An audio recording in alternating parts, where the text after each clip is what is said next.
The deep sorrow of Gaia had transformed into a burning, uncontrollable rage. The agonizing screams of her children, imprisoned within the dark pits of Tartarus, did not merely break her heart, they ignited the fires of revolution. She did not just seek an apology from her husband. No, she demanded a complete upheaval of the cosmic order. Deep within the bowels of the earth, Gaia used her elemental power to forge a weapon unlike any other. She created a massive sickle made of gray adamantine, the hardest, most indestructible substance in the known universe. And now, with the cold steel in hand, she presented it to her remaining children, the mighty Titans. Listen to me, children of mine and of a wicked father. Uranus has become a tyrant, blinded by his own power. Who among you has the courage to stand for justice? Who will volunteer to shatter the sky, liberate your brothers, and claim the throne for yourselves? A heavy, suffocating silence fell upon the majestic assembly. The Titans, godlike and powerful, looked at one another in hesitation. Even though they despised their father's cruelty, their hearts were consumed by a primal fear. No one dared to answer the call. No one dared to meet their mother's gaze, except for one. From the shadows, Cronus, the youngest of the Titans, stepped forward. Unlike his siblings, his eyes did not show fear. Instead, they burned with a cold, calculating ambition that he had hidden for eons. He stared at the jagged blade of the sickle, mesmerizing and deadly, and declared with a voice like shifting tectonic plates, "I will do it, Mother. I alone will end this reign of terror with my own hands." With a nod of approval, Gaia handed the weapon of destiny to her brave son. The pact was sealed. The first great conspiracy to assassinate a god had officially begun. Night fell upon the world. As was the eternal cycle of nature, Uranus, the starry sky, descended from the heavens to embrace the earth. He came with desire, longing for the warmth of Gaia, completely unsuspecting of the malice that awaited him.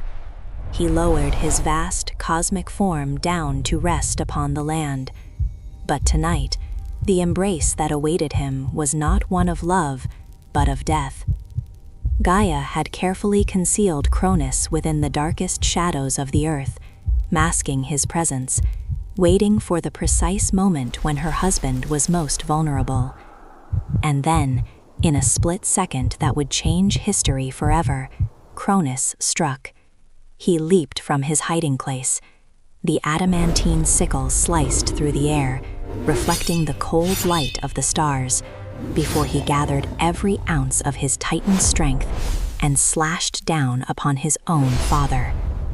A deafening scream of agony echoed across the entire cosmos, shaking the very foundations of the world. Uranus's physical form was severed. His absolute dominion over the sky was shattered in an instant. The defeated primordial god was cast aside, exiled into the dark edges of the universe. But this act of violence was also an act of creation. Drops of the Sky Father's immortal blood rained down upon the soil of Gaia. From this blood, terrifying new beings emerged, the monstrous giants geared for war, and the Erinyes, the Furies, goddesses of vengeance who would forever hunt those who spill the blood of their kin. And from the parts of Uranus that were cast into the foaming sea, something beautiful rose from the wreckage. Aphrodite, the goddess of love and eternal beauty, was born from the white sea foam. However, before Uranus faded into the void, he hissed a final, harrowing curse at his treacherous son. "You, Cronus, just as you have betrayed your father, one day your own children will destroy you. It is your destiny." Cronus, now the supreme ruler of the cosmos, laughed at the prophecy. He ascended the golden throne of heaven and released his Titan brethren from captivity. The Golden Age had begun.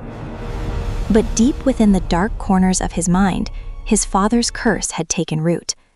It grew into a seed of paranoia, a fear that would soon lead to a tragedy far greater than the one before.